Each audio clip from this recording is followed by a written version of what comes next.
To Manchester City, Paul. Bernardo Silva will have just 12 months left on his contract come this summer. Do you expect him to stay and sign a contract extension, or will Man City cash out on him come No, I June? do. No, I expect him to stay.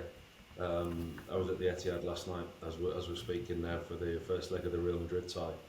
Um, and you look at the team that Pep selected, you look at the new players that he brought in January.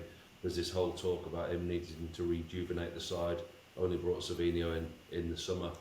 First time in a long time that he's not brought players in. Spent a load of money in January. Look at his starting 11 last night, and then look at the players that he brought off the bench. All players that were already at Man City. Nobody that came in January. So the likes of Bernardo Silva, I think there may be. This. It's. I know I'm going to be quoted, but it's the wrong quote. But it's a lesson learnt with Gundogan. So you let Gundogan go, and then actually brought him back into the side. So players like Bernardo Silva, your leaders in the dressing room, you need those type of players. And I think him last night, he played in the defensive holding midfield role with John Stones. And I think those type of players, you look at Bernardo Silva, whether he's attacking, defending, he plays in and week out. If he's fit, he plays. He's the type of player that Pep relies on. You know, you look at the starting 11 when he selects his team, Grealish is in and out, Foden's in and out, John Stones in and out, injury, etc. But Bernardo Silva is one of those players that Pep relies on. And I think that he may have learnt his lesson with the likes of Gundogan and etc. And you look at Manchester City going forward, the nucleus of the squad, they're going to need to keep the players that they've got. They've brought in some very, very good players, but Pep wants his lieutenants. He wants those type of people in the dressing room. I'd be very, very surprised if Bernardo Silva left at the end of the season.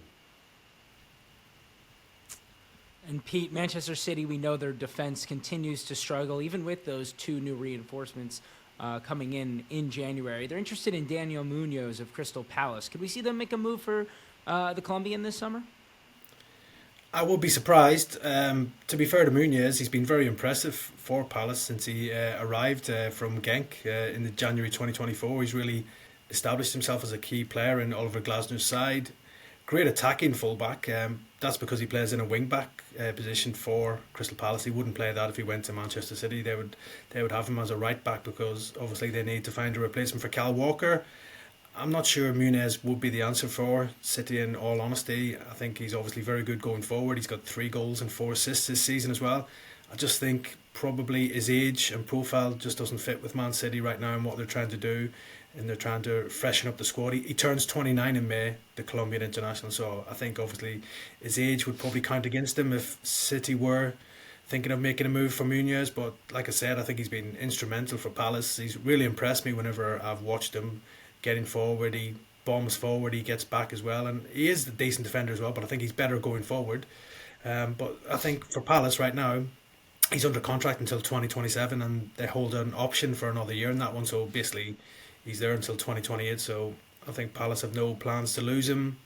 I'm sure they'll maybe even be thinking of sitting down and discussing a new contract with him sooner rather than later, just to reward him for his fine form in the last year that he's been at the club as well, because I think he has become such a key man, and they'll be looking to keep hold of Munoz and not lose their best players, because there'll be other players at Selhurst Park who could be leaving the club this summer, the likes of Mark Gay, who's coming to the end of his contract with just over 12 months left as well. So they won't want to lose a key player like Munoz as well. But it just shows how well he's done that you've got the likes of City, Chelsea, and even Barcelona being linked with him. So fair play to Palace for identifying him and spotting him in the Belgian league and bringing him to the Premier League, because he has been a revelation really. And Paul, Manchester City turned down a £40 million bid for Nico O'Reilly in January out of the under-21s team. Are you surprised they turned down this, considering Pep's been willing to kind of sell youth players when these big transfer fees come in for them? No, not in January. I think we've seen the state of the Manchester City squad, and he's more liable to keep what he's got close rather than sell. I mean, there was a lot of talk about McAtee as well, wasn't there, in January? But he's stayed at the club in the same way that Palmer and Delap left the club. McAtee, O'Reilly, they're players that homegrown players that could bring in a good fee.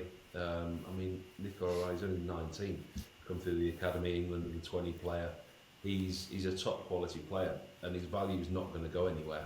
And if there's no need to sell him in January, you look at Manchester City and you look at the development of players. like I said, the likes of Cole Palmer, Delap, who have been sold for a profit. But Manchester City are clever what they do. They put on, a buy-on clause, if you like. They get first refusal of the players if they let them go. If there's no reason to sell a player of that magnitude, I mean, I think he's made one first team appearance in the Premier League this season, or since he's made his name. There's absolutely no reason to sell a player. 40 million sounds a hell of a lot for a 19-year-old, an untried, untested 19-year-old. But the club of the magnitude of Manchester City, they don't need to do that. Like I said, his value is going nowhere. Maybe this summer that might be different, but I think for players like that, they have loan squads, they have a loan system for a reason. Maybe we'll see him go on loan next season to the Eredivisie, other leagues around Europe, the Championship, League One, etc. But players like that, Manchester City, they've made their name on selling players like that, and that's why they're able to spend like they do in the Premier League. You look at what they spent this window. Granted, a lot of that was Alvarez's money, but Nico O'Reilly, he carries a lot of value at 19 years old. And at 19 years old, that value's not going anywhere. If he's 20, 21, 22, and he's still not played a handful of games for Manchester City, his stock is still going to be high, the value is still going to be there. So no, I'm not surprised, because, listen, Pep might need him. And Pete, we know that Kevin De Bruyne has kind of been in and out of the squad, both with injury and selection by Pep Guardiola, seeming like he may be out the door this coming summer. Could Manchester City bring in Xavi Simons as a potential replacement? Yeah, it's an interesting one, this whole Xavi Simons situation. Obviously, he made his move to Leipzig permanent in the January window from PSG, but he only signed the deal until 2027, which suggests that RB Leipzig could be open to selling him and flipping him for a big profit come this summer. Otherwise, he would have signed a longer contract, you would imagine. He's a top player, Xavi Simons. We saw that at the Euros with the Netherlands last summer. He scored that great goal against England in the semi-finals. Again, as I said, PSG sold him on in January to go to RB Leipzig, but we've already seen in the past RB Leipzig are not afraid to sell their players if they can make a huge profit, which I'm sure they would do on Xavi Simons. They bought him for around £41 million. They could probably sell him for £60 million plus in the summer if they decided to. And yeah, if Man City are looking to replace him for Kevin De Bruyne, Simons would be a good fit. He can play in that number 10 role, or he can play wide on the left as well. He's a very talented player. I think there'll be a number of clubs looking at Xavi Simons in this summer transfer window. Liverpool are long-term admirers of him. Manchester United have also been linked with him as well, and I'm sure there'll be a lot of other top European clubs looking at Xavi Simons as well. It would take a big fee to get him out of Leipzig, who obviously were quite smart in getting that loan deal made permanent in the January transfer window as well. But I think, like we've seen in the past, if a big offer does come in from Leipzig, will be willing to let the player move on, and I'm sure the player himself would be interested in the chance to move to a major European club, like an elite club like Manchester City, who can offer him Champions League football and the chance to win silverware.